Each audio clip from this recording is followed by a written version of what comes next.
Hello, people of YouTube. Hello, silver stackers. Hello, coin roll hunters. Welcome to my little corner of the internet. This is Michael from Penny Haven, and first off, if you haven't yet, please hit that subscribe button, then give it a like, then come back over here and hit that bell icon so you know when my new videos come out. I thought my finger was dirty. It's just this shadow was casting right there. I'm like, what is that? What's on my hand? No, just a shadow. Anyway, so this video is going to be pretty quick. I just wanted to give you an update of my US typeset, how that's going.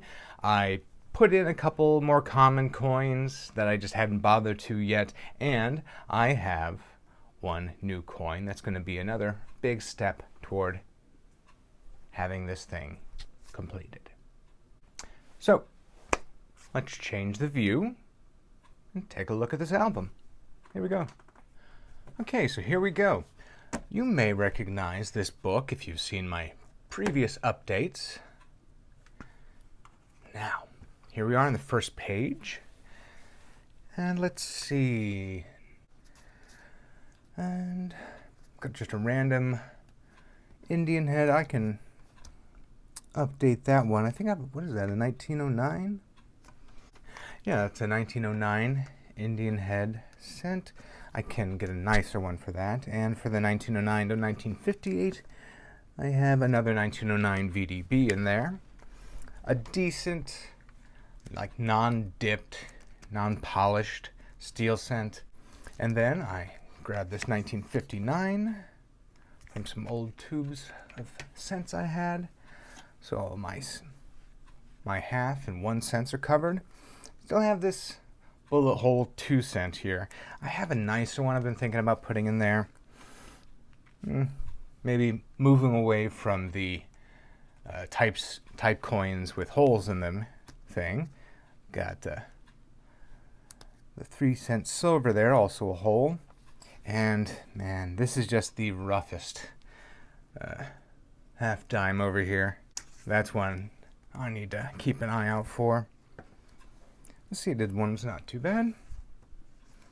And then down here I have the Racketeer nickel, the 1883 Racketeer nickel for my V-nickel type.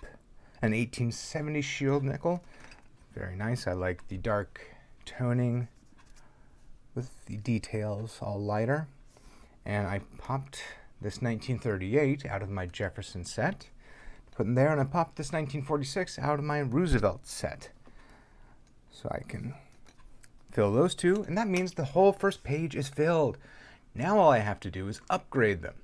So that's great. I've ended one portion of the collecting, and I'm just on to another. So it doesn't really end, does it? Here's another one with a hole, a draped bust dime.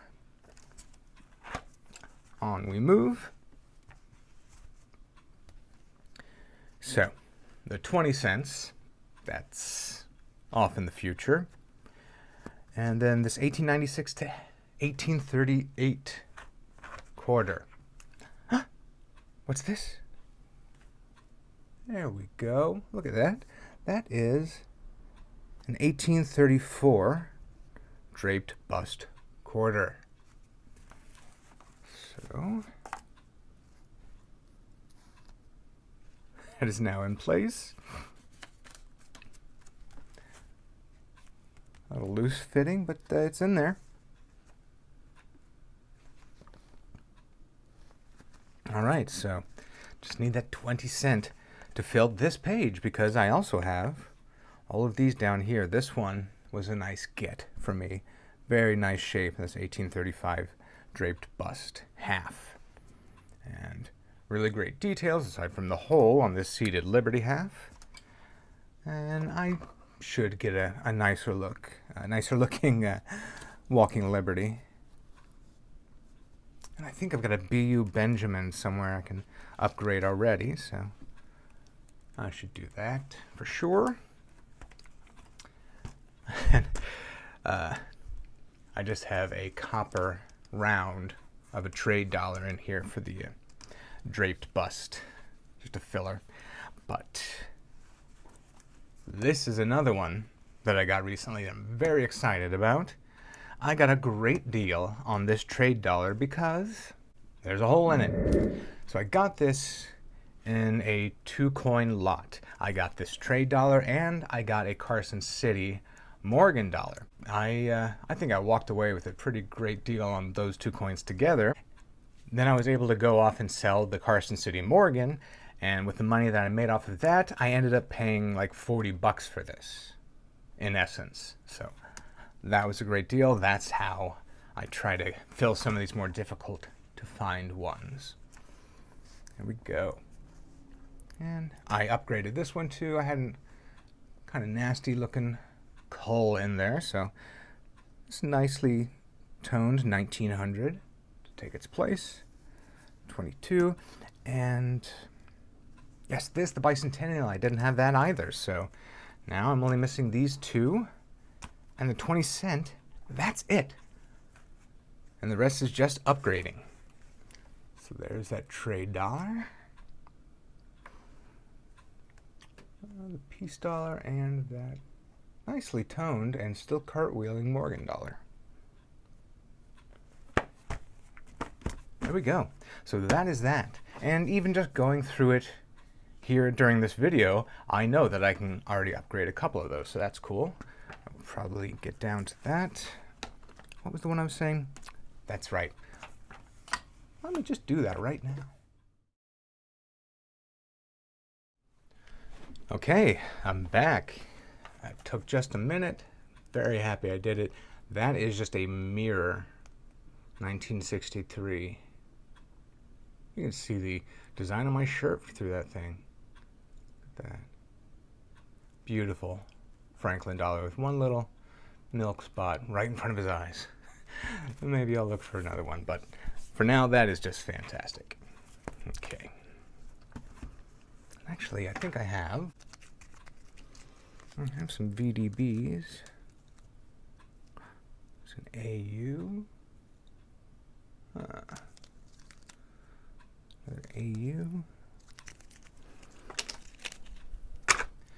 Okay, fine. 1 second. Okay, I really think that's going to be the last time I do that. The one that I had in there is kind of interesting. It has this a little bit of lead on the back. I'm not sure what they were doing with it. It is a VDB, but not a very pretty one. So I put in a nicer coin. And yes, I could put some BU wheat cent in there, but I just like having a VDB in that spot. All right. You know, while I'm thinking about it, I did just get a bag of steel cents from an auction. But forget it. I'll do that some other time. But for now, that's going to be all the updates today to this. Hope you enjoyed this. This is one of my favorite projects, and like I said, it's ongoing. I'm going to keep upgrading these things. So I try not to go out of my way to spend a lot of money on the coins for this. Like I said, with that trade dollar, I got it in a lot of 2 coins, sold the second coin for enough that it cost me for that coin next to nothing. So that's how I'm trying to do this. I got my inspiration for that from Silver Picker. He did the same thing. He said he's basically got, multi-$1,000 US typeset basically for free by grabbing coins that he liked out of lots that he went and resold, therefore covering the cost of making them free. Very cool. Check out his videos on the subject. Maybe I'll put one down below. Anyhow, this is Michael from Penny Haven. Thanks Patreon supporters. Thanks YouTube channel members. Happy hunting.